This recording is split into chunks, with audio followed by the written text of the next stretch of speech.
Hey guys, my name's Kurtis and this is my wife Chelsey. So in this video, we're walking you guys through a couple's at-home photo shoot. This is a great opportunity for you guys to take some cute photos at home and maybe even document this crazy period of time that we're all experiencing. So here are our 5 tips.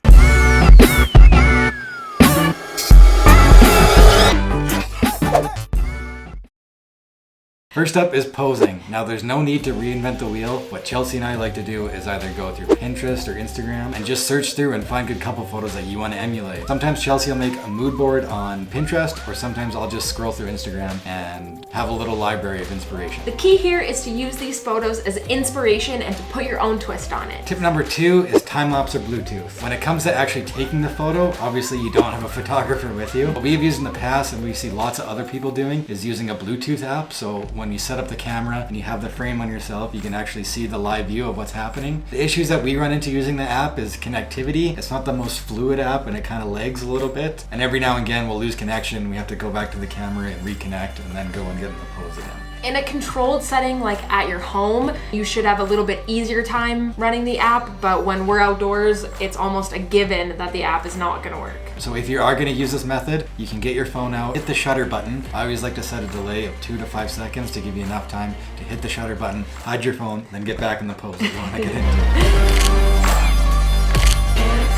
However, what we like to do is use the time-lapse or interval shooting method. So what we do is set the camera to take 1 photo every second. We usually set it to about 300 photos, but we just stop it when we're done taking the photo. You set your frame, hit the shutter button, and the camera will continuously take photos every second until you're done. This allows it to capture more of the micro moments and moments in between that you wouldn't normally get just taking the photo with the app. Those cute little moments in between us posing create a more authentic photo lots of the time. One of the downsides that we have found using the time-lapse or interval shooting method is that you can't see the frame of yourself, so you kind of just have to guess, and you end up taking way more photos to sift through at the end, but that can also be a positive as well.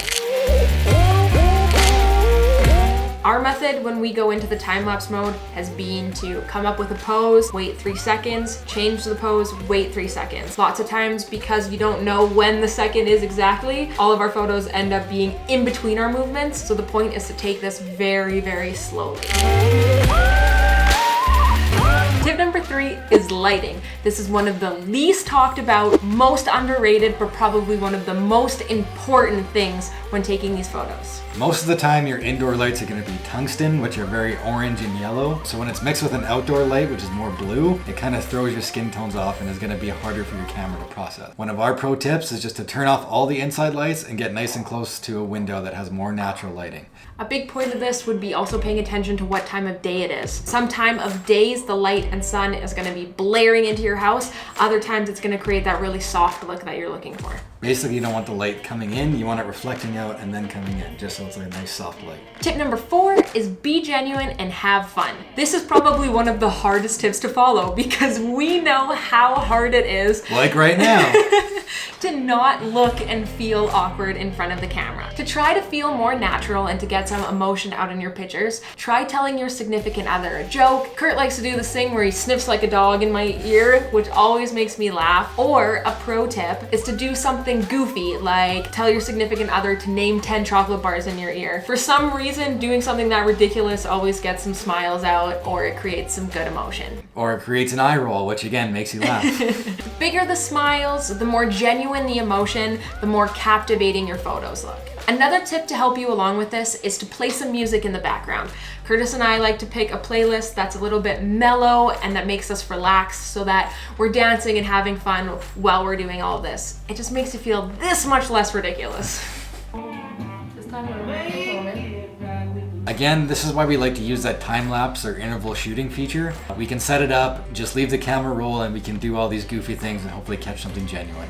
Our final tip is angles and distances. To keep things interesting, experiment with different angles, focal lengths, and distances. Our rule of thumb is always to take a wide shot, a medium shot, and a tight shot, just to give us some variation. Honestly, just have some fun and experiment.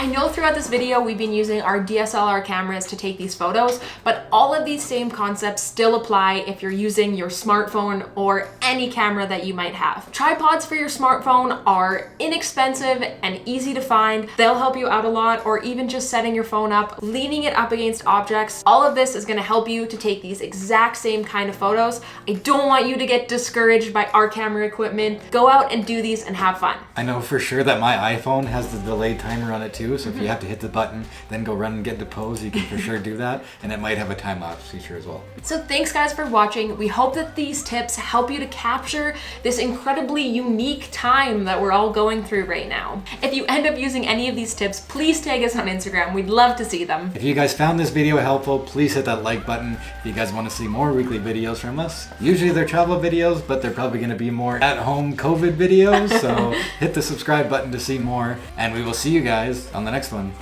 Bye.